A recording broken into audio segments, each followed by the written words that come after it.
Good morning everyone. आज हम पढ़ने जा रहे हैं लैंग्वेज एंड सोसाइटी। तो पहला क्वेश्चन आता है, लैंग्वेज क्या है? लैंग्वेज एक एलिमेंट ऑफ सिविलाइजेशन है।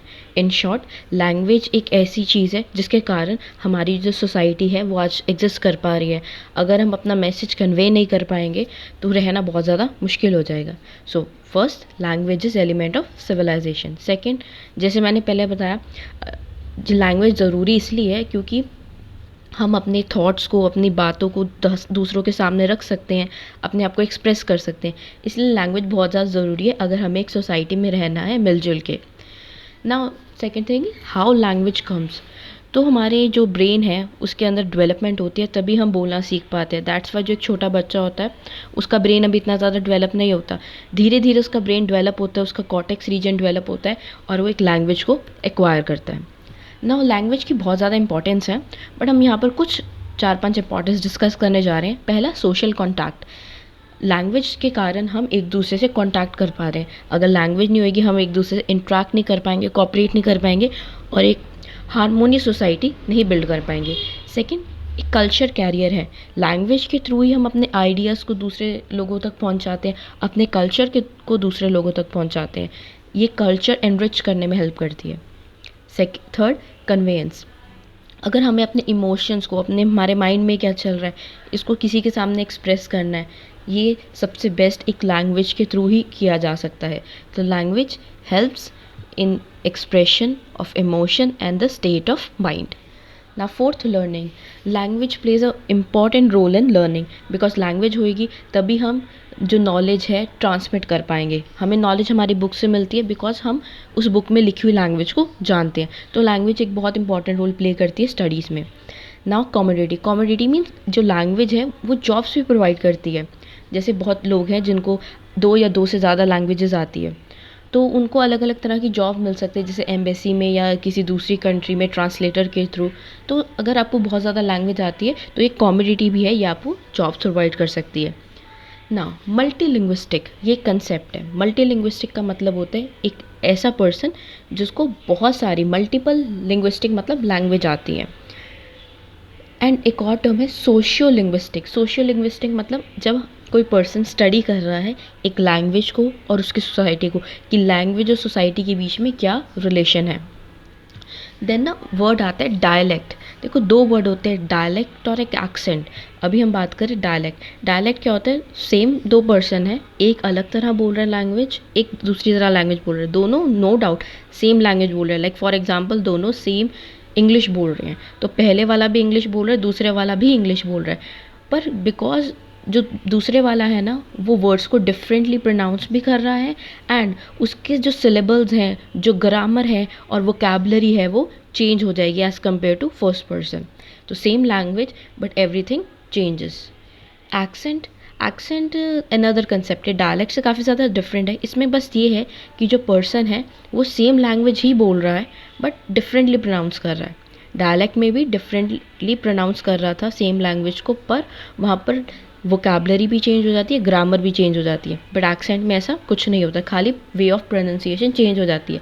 फॉर एग्जाम्पल इंग्लिश, हम यहाँ पर डिफरेंट इंग्लिश बोलते हैं एंड यूएस वाले डिफरेंट इंग्लिश बोलते हैं, एंड जो यूनाइटेड किंगडम है वहाँ पर भी इंग्लिश बोली जाती है but in a different accent.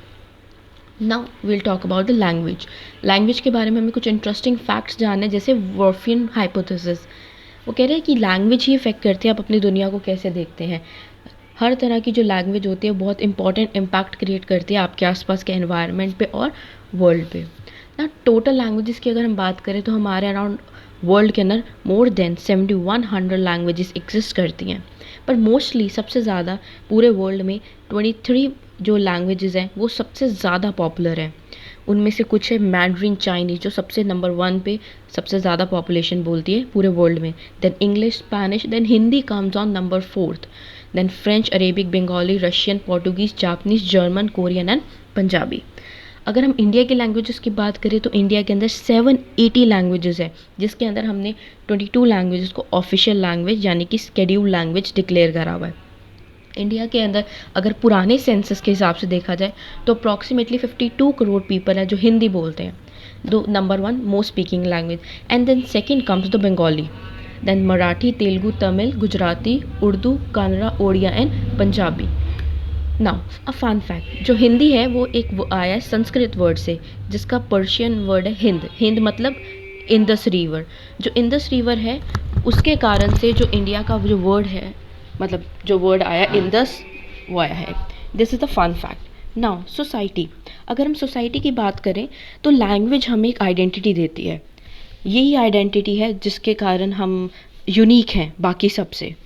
Rights, हमारे पास राइट्स है कि अपनी लैंग्वेज को हम प्रिजर्व कर सकें, अपने कल्चर को प्रिजर्व कर सकें ना। अगर हम कल्चर की बात करें तो हम अपने कल्चर को प्रिजर्व तो कर सकते हैं, एंड साथ में ये कल्चर जो कंटिन्यू हो रहा है, ये जो कस्टम्स चल रहे हैं और हम जनरेशन ऑन जनरेशन इन्हीं कस्टम्स को फॉलो कर रहे हैं, ये इस लैंग्वेज के कारण ही हो पा रहा है।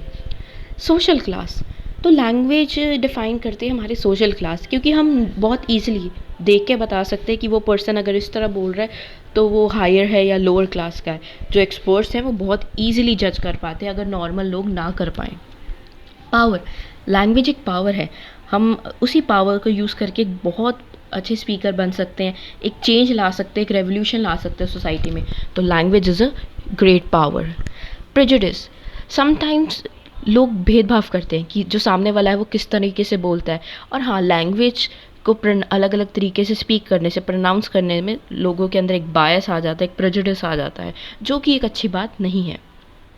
न्यू ट्रेंड्स की अगर हम बात करें तो लैंग्वेज एक कॉन्टीन्यूस है, वो काफ़ी जनरेशन से चलती आ रही है, चाहे वो साइन लैंग्वेज हो फ्रॉम द अर्लियर टाइम्स, और द इमेजेस हो, या फिर the normal way we speak a kind of language. तो लैंग्वेज कॉन्स्टेंटली इवॉल्विंग है। तो कॉन्स्टेंटली इवॉल्विंग के साथ साथ कुछ नए ट्रेंड्स भी देखने को हमें मिलते हैं। First is abbreviation. एब्रीवेशन मतलब सेम वर्ड है बट हम उसको थोड़ा शॉर्ट कर देते हैं, जैसे कि आई विल कन्वर्ट हो जाएगा आई में, टेक्स्ट कन्वर्ट हो जाता है TXT में, YOU की जगह हम खाली यू लिखते हैं, लेटर की जगह LAR 8R लिखा है हमने। तो वही सेम वर्ड है, बस उसको अगर हम थोड़ा सा शॉर्ट कर देते हैं, कुछ अल्फ़ाबेट्स रिमूव करके या कुछ नंबर्स डाल के, that's abbreviation. Next is music. Language को हम म्यूज़िक की फॉर्म में रिप्रेजेंट कर सकते हैं, तो हम अपने इमोशंस को बहुत ज़्यादा ईजिली एक्सप्रेस कर पाते हैं।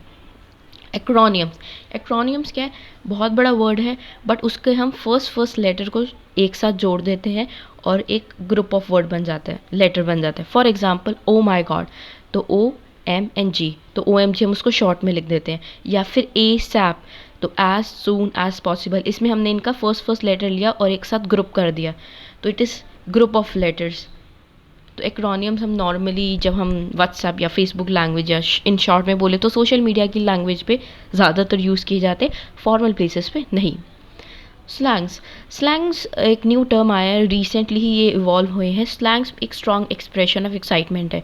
मीन जब हम एक्साइटेड होते हैं तो हम कुछ वर्ड्स बोल देते हैं, जैसे लाइक यास। यास मीन्स कि हाँ, you totally agree with the situation. तो वो स्लैंग्स का मतलब वो जो हम वर्ड यूज़ कर रहे हैं उसका एक्चुअल मीनिंग कुछ और है, और उसका हम जो एक्सप्रेस करना चाहते हैं वो वाला मीनिंग कुछ और है। तो it is much more similar like idioms. So this is all about the language, and thank you.